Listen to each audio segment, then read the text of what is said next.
Hi everyone, it's Eric. We're going to get some blood work done before and after using the cool fat burner. See about some possible hormonal responses to cold thermogenesis.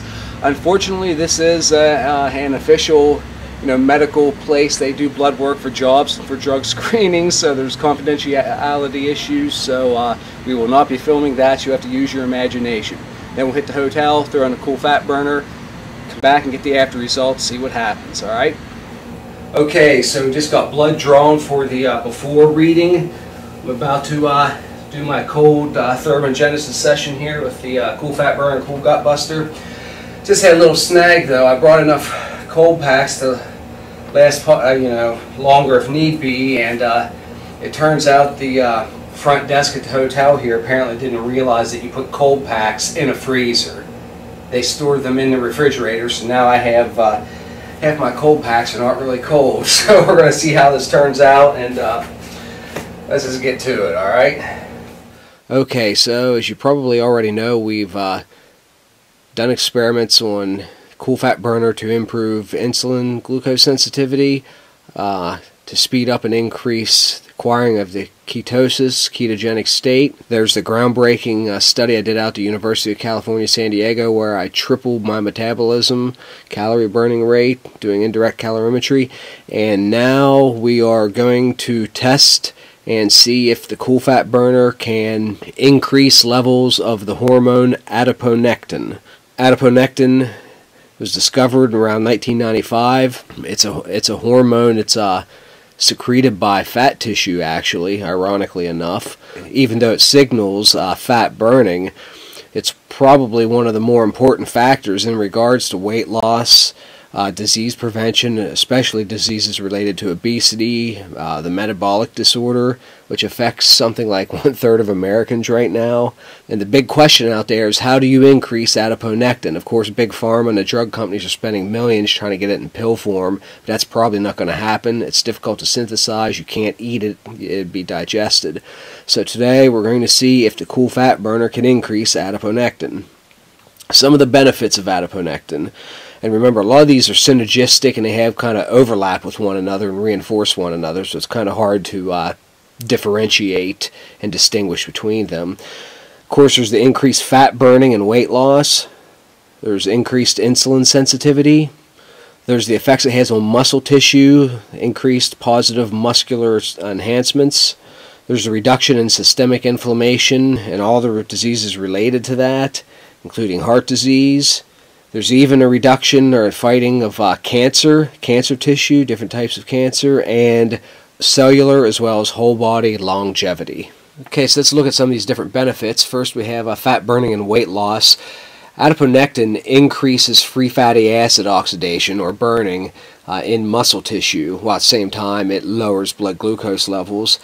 And it's inversely related to obesity. So adiponectin basically pulls fat tissue out of your fat cells, and pushes it into muscles to be burned.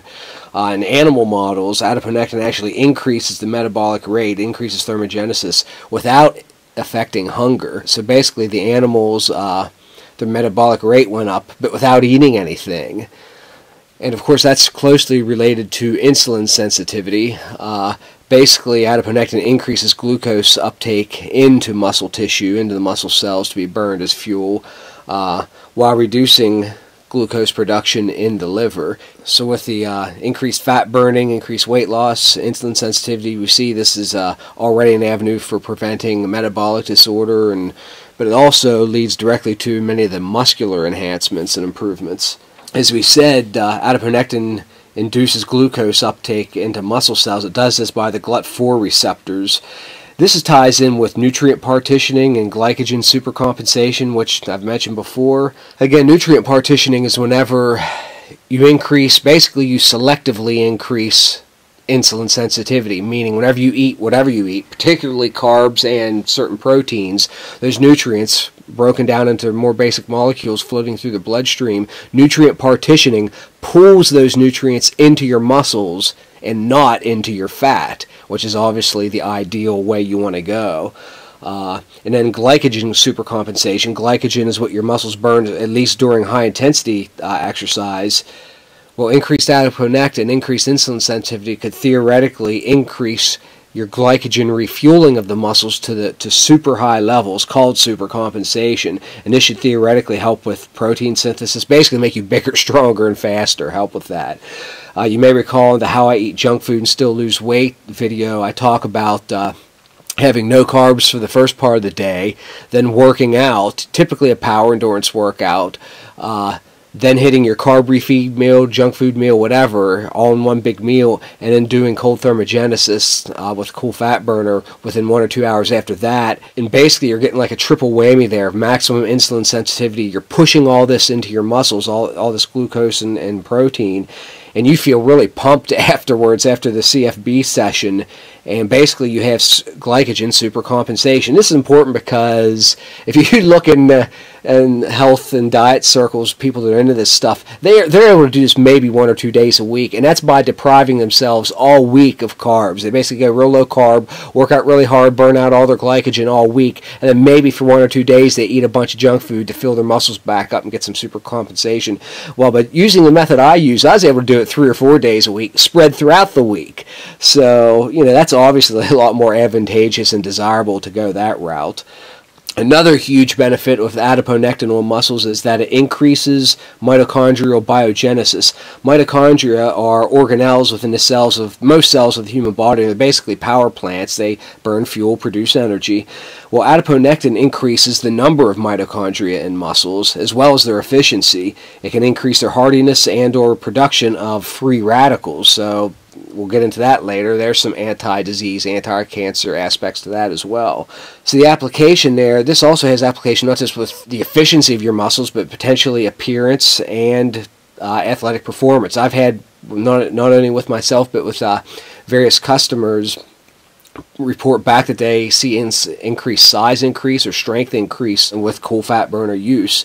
If you look at a scale from explosive activity, which might be 1 or 2 reps of all-out effort or speed, then as you travel down the continuum, you have more strength-based activities, maybe 3 or 4 to 5, 6 reps. Then you have hypertrophy workouts that make you bigger, make your muscles bigger. That might be like 8 to 10 reps.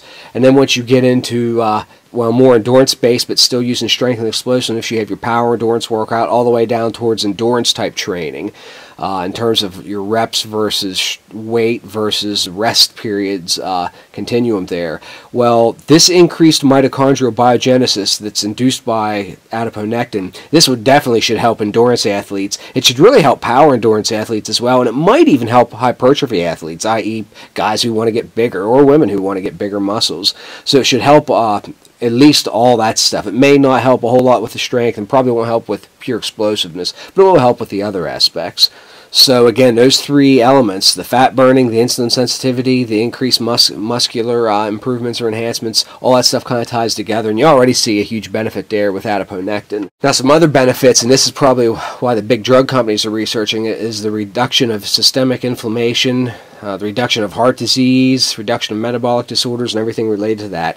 Adiponectin is inversely related. That means it's low when these other things are high. Adiponectin is inversely related to C-reactive protein, which is basically an inflammatory marker in your body. Inversely related to low-density cholesterol, the stuff associated with heart disease. Inversely related to hypertension, blood pressure. To endothelial dysfunction, basically the inside lining of your blood vessels. Inversely related to heart disease. So when adiponectin's low, that stuff's all high. And then when your adiponectin is high, those things tend to drop.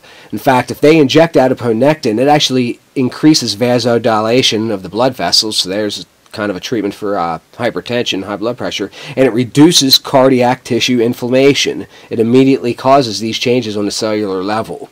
Now let's look at adiponectin's effect on cancer and DNA repair. So more inverse correlations. Adiponectin is inversely related to endometrial cancer, postmenopausal breast cancer, colon, gastric, and prostate cancers, and leukemia. Now the mechanisms, they're not completely sure on all the mechanisms on all these benefits we're talking about, but they have determined some of the mechanisms. For example, with cancer, adiponectin promotes positive physiological and hormonal changes, lower glucose and insulin, which should help stagnate cancerous tissue, cancer cells. It can increase DNA repair enzymes, TNF-alpha, the tumor necrosis factor. Direct mechanisms, There are actually receptors on many of these tissues, prostate tissue, breast cancer tissue. The receptors on the cells themselves, the cancer cells, that when adiponectin fills those receptors, it actually inhibits the cell growth or even induces apoptosis. And that's, as a quick aside, let's talk about what apoptosis is.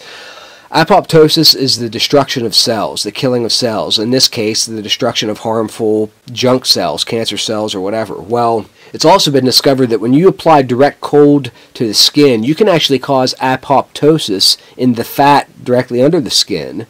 Now, how cold it has to be and for how long is still up for debate, and also it only happens at a few millimeters at a time. You can't just wear the cool gut buster, then 2 hours later have a six-pack. It's obviously not going to work that fast. But if you put on something like the cool gut buster, have our specialized cold packs compressed against your stomach, love handles all the way around.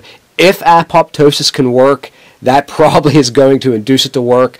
You're going to have breakdown and reabsorption of those skin or those fat cells. So not only are you getting the indirect fat burning methods through adiponectin, through brown fat, through highest level shivering, through the methods we've described on the website and everywhere else, you're now getting direct physical destruction of fat through apoptosis if that occurs.